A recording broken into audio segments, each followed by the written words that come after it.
Good morning అందరికీ. పొద్దున్నే లేచి బావి కాడికి వచ్చినాం మోటార్ పెట్టడానికి.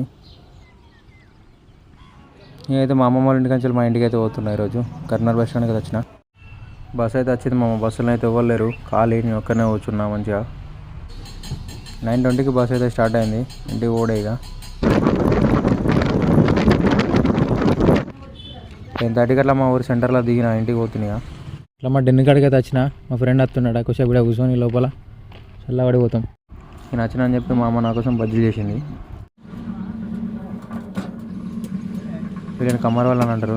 మా ఇంటి పక్కన ఉంటారు. ఈ గొడ్డలు మంచిగా చేస్తారు. ఇంకా బల్లలు కానీ ఏమన్నా టేబుల్స్ కానీ అవి కూడా చేస్తారు మంచిగా. నిజం చెప్పారు మా జీవితాన్ని మీకు పాత వాళ్ళు గుర్తుకొచ్చింది కదా, కమెంట్ చేయండి. మా డాడీతోనే అయితే పొలం కడుగుతున్నా. మా అక్క చేనులో 20 కంకుల దాకా దొంగతనం వేసారు వాళ్ళు. మా అక్క చేనులో మా ఇంటి మీద అయితే కొంచెం ప్లేస్లో నువ్వులు వేసుకున్నాం మామ. ఇక చూడు మక్క కంకులు ఎట్లా ఇసుకెళ్ళదు దొంగ నా కొడుకులు. వాళ్ళని కూడా నమ్మింగా ఇంకా పెరిగినండి. ఇరుసుకొని వీసారు, చాలా వరకు పోయినాయి. మా డాడీ అయితే అబ్జర్వ్ చేస్తాడు, ఇంకేమైనా పోయినాయా, ఎవరైనా ఇంకేమైనా తీసుకురా అని చూస్తాడు. కొన్ని కంకులు అయితే తీసుకొని ఇంటికి పోతున్నాం మామ. లాస్ట్లో డెన్నికి అయితే రాకుండా ఉన్నాం మామ. డెన్నికి వచ్చినాం, టైం పాస్ చేసినాం. సబ్స్క్రైబ్ చేసుకోరు మామ.